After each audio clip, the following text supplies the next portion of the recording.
the importance of connecting to the heart and why it is so important. I remember there was one day in particular, I can't remember what we were watching, but we were watching something on YouTube, and all of a sudden I just had this massive pain in my chest, and it was so bad that I couldn't actually move. And this went on for a good few minutes, and Jason, being the healer that he is, couldn't really do much. He tried to help me, but in the end he told me that actually it was my heart that was actually, because it was so closed for so long, that was the pain that I was feeling by opening it up and letting it go. I believed at that time you were going through a energetic heart expansion. Yeah.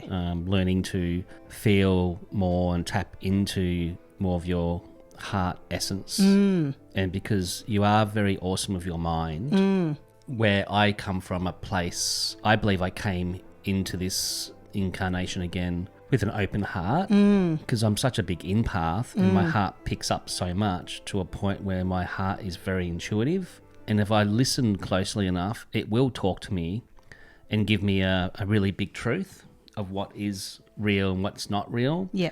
Because the mind can really bullshit you. Yeah.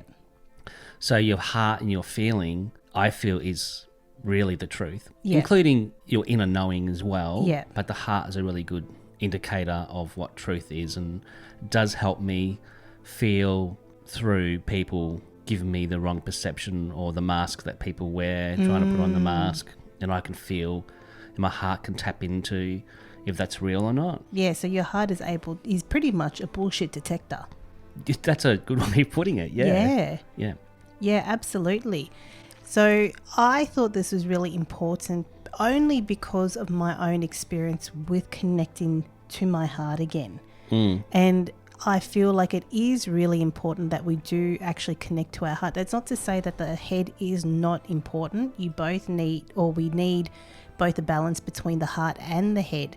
I'm just going from my own experience and the amazing feeling that I get from having an activated heart. Let's not say an open heart. I'm just going to say an activated heart. It's funny when you're talking about all that, I'm getting the dance, and I'm getting shown ballroom dancing, because I used to do ballroom dancing when I was young guy, because my parents were into ballroom dancing. It's like, you need to learn how to dance, because I thought I was okay, but they said you're not that good.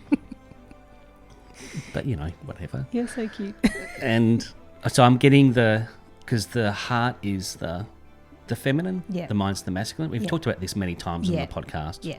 And it's working with them together so they have a beautiful dance together, which is the communication, that beautiful connection where, including myself, most people will have a fight with their heart and mind. Yeah.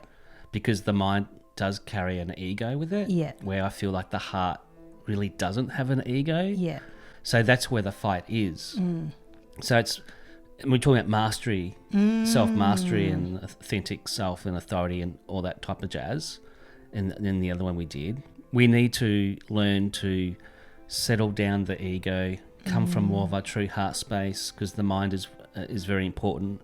But at times, the mind needs to take a back step for the heart to take over at times. But that's contradicting to what I'm saying, because it needs to be a balance. Well, could it be more, instead of saying, because this is what I've discovered, instead of saying the ego, could we say that it is actually either all the negative parts of the ego, like the arrogance, those things need to take a step back, because we do need our mind to be the direction point.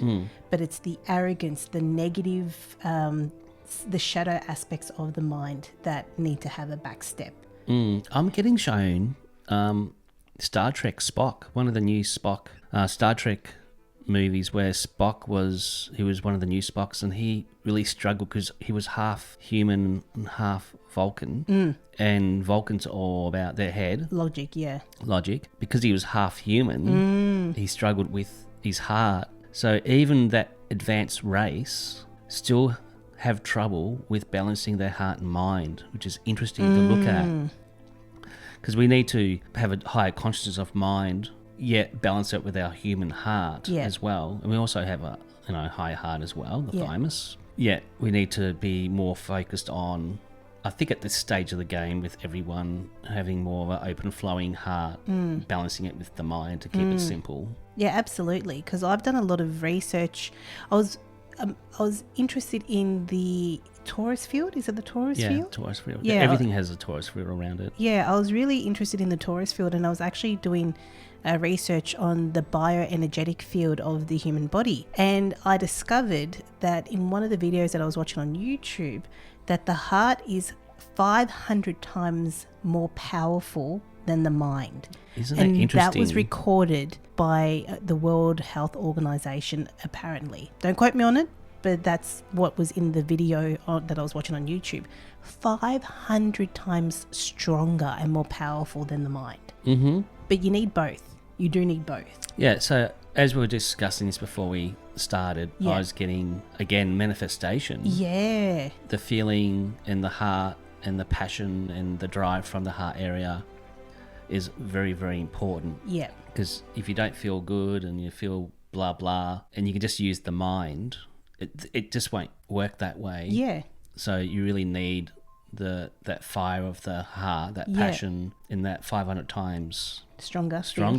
That's pretty amazing. Yeah, it's huge, isn't it? And the mind is I guess the rudder or the direction of where you would like to go or create within that moment. Yeah, that's how I see it. Yeah, the mind is the direction. So you were like wanting to go from point A to point B, whether it's north, south, east or west or whatever it is. And then, but the heart is the movement. It's like that, the emotion, the motion that carries you. You go, yep, I want to go that direction. So the heart takes you in that direction.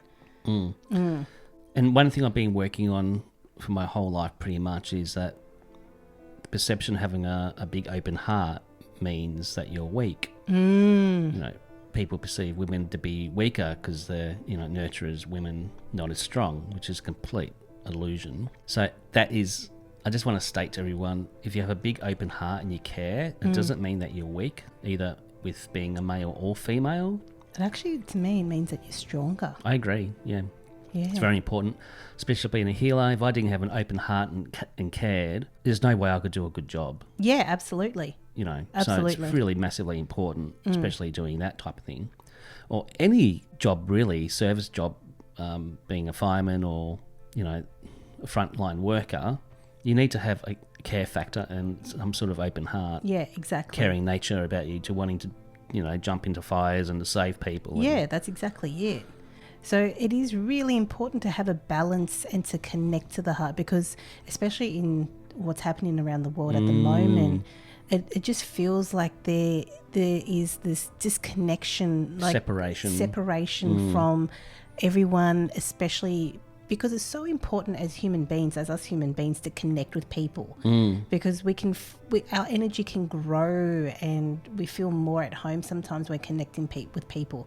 Mind you, we can also have our energy grow when we're, on our own, but it's a different kind of connecting. Yeah, so I believe there's studies being done where a group of people have a really big, powerful field together compared to just one person. And isn't it interesting how there's been a massive amount of people being locked away from people, their families, their friends, which is also connected to the heart connection. And they're really working hard with different medical procedures to separate again from, isolating people. If you're not this way and that way, there's another separation, and that's the separation of the heart again. And then the battle of the mind comes in. And then the ego will fly through the door and say, well, I'm better than you because of this and that. So it's all, I feel at the moment, this whole thing that's happening around the globe is based around shutting down the heart and the feelings and us being connected as a people. Yet the silver lining is that there's a lot more people coming together and standing up together with truth, passion, conviction. And that is the beautiful thing about it. It's actually bringing us together closer together, Where before, it's really interesting when you look at it, take yourself out of the picture and see it for what it is.